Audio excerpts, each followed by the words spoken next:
New for you this morning, we are following another shooting involving Albuquerque police. This one happened just last night. That's right, and it happened in northwest Albuquerque. We have our News 13 Samantha McDonald, who is live on the scene at 60th and Central. Sam, what have you learned this morning?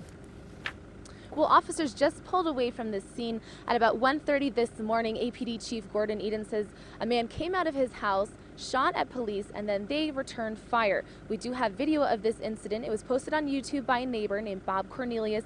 It is graphic. We do have to warn you, you can hear the shots being fired.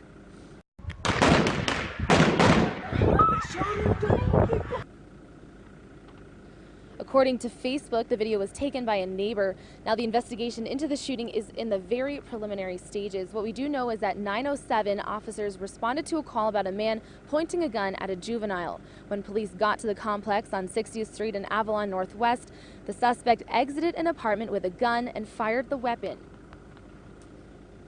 An officer or officers returned fire. At this moment, we just have preliminary details. We will give you more as soon as they become available. Back to you. All right, Sam, thank you for that. Well, we will be checking back in with you in just a little bit. All the information, by the way, again, from police is very preliminary. We do expect to learn more sometime later today.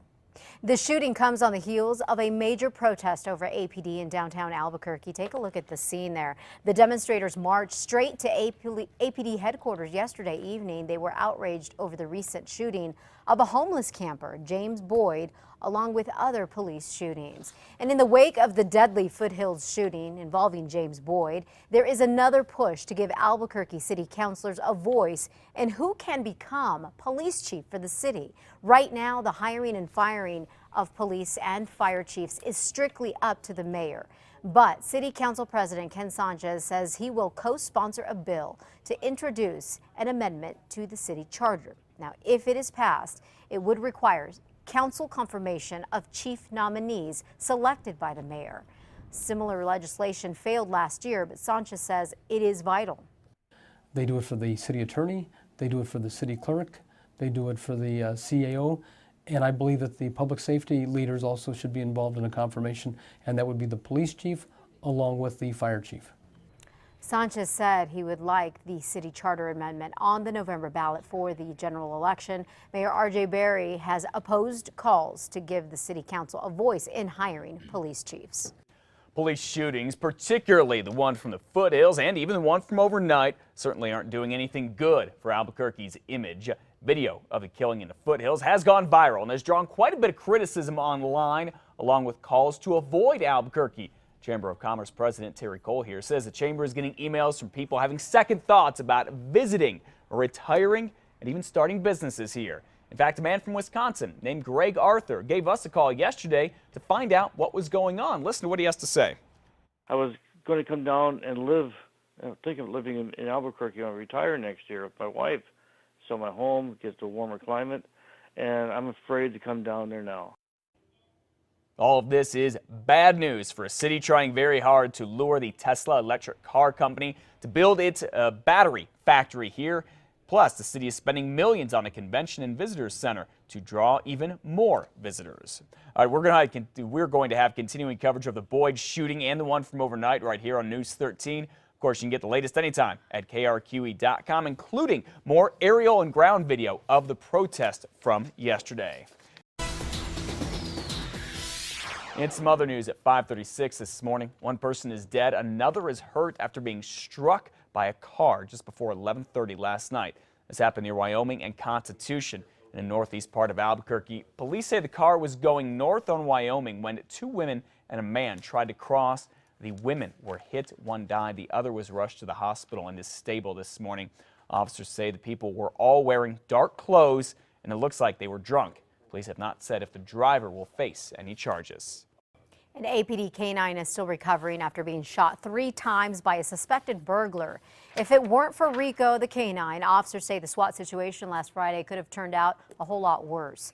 Rico was sent in to find the suspected burglar who refused to surrender to police off of San Pedro.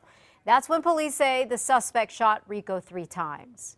I truly believe that the offender was probably lying in wait in the trailer and just waiting for that door to come open, and he probably would have started shooting at us immediately. By him doing that, I can honestly say he saved our life that night by doing that.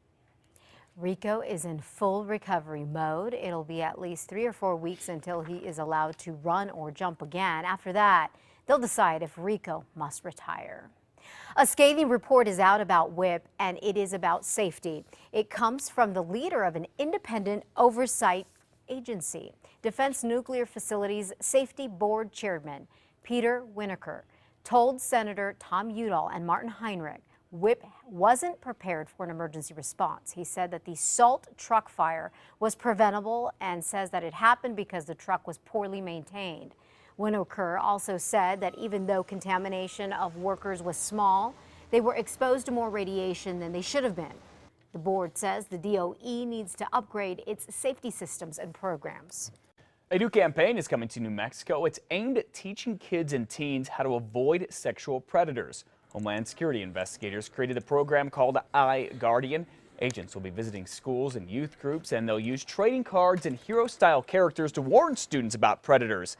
Homeland Security investigators say in the last year, more than 100 predators were arrested just in New Mexico.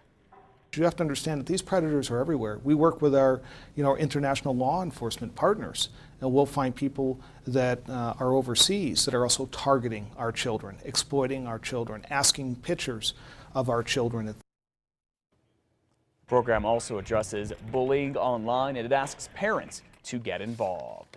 Well, 5:38. If you're in the market for a job, listen up. Family Dollar is having a recruiting event at New Mexico Workforce Connection on 501 Mountain Road in the northeast part of town. This is today. It goes from 9 to 1. Family Dollar is hiring for managers and assistant managers for stores all around Albuquerque.